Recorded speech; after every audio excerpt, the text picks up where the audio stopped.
This could be a critical point of escalation off the coast of Venezuela. U.S. forces have boarded and seized a tanker that was supposed to transport Venezuelan oil to Asia using Cuban intermediaries.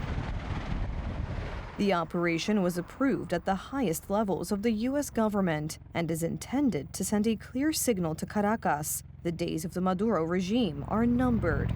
As you probably know, we've just seized a tanker on the coast of Venezuela, large tanker, very large. Largest one ever seized, actually. And other things are happening, so you'll be seeing that later, and you'll be talking about that later with some other people. The message from the Americans certainly reached not only the dictator himself, but also his closest associates. We're interested in the seizure of this tanker. Well, what happens to the oil on that ship? Well, we keep it, I guess. However, this is not the only blow Maduro has received today. Another one came from the other side of the world.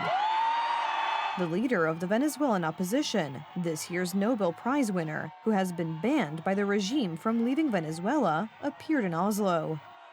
Corina Machado had been hiding in Caracas for several weeks. From there, under cover of night and in disguise, she reached the coast, where in agreement with the U.S. military, she left Venezuela by boat. I am very hopeful Venezuela will be free, and we will turn a country into a beacon of hope and opportunity of democracy.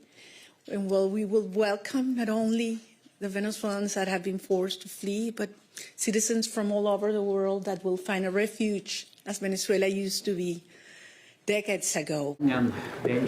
Her presence in Norway is linked to a significant increase in U.S. military activity in the Caribbean region. Machado openly supports the actions of the United States, considering Donald Trump's presidency to be the only chance for democratic change in Venezuela. These may come sooner than observers think. There is growing consternation within the regime's ranks. On the one hand, there are ministers who threaten Americans on their television talk shows. The Bolivarian Republic of Venezuela strongly condemns and rejects what constitutes blatant theft and an act of international piracy, publicly announced by the President of the United States, who admitted to attacking an oil tanker in the Caribbean. On the other hand, however, there is Nicolas Maduro himself, who is conducting a television campaign of love and peace, which even his most diehard supporters are finding increasingly difficult to explain rationally. To American citizens who oppose war, I respond with a very well-known song, Don't Worry, Be Happy.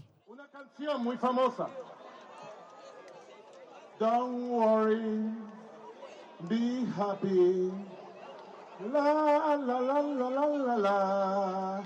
Don't worry, be happy. La la la la la la la. Just peace, not war. According to unconfirmed reports, during a conversation between President Trump and Maduro a few days ago, the dictator declared his willingness to leave the country in exchange for a guarantee of amnesty and the lifting of sanctions on his associates and family. The White House reportedly refused, and Trump suggested that he flee as soon as possible.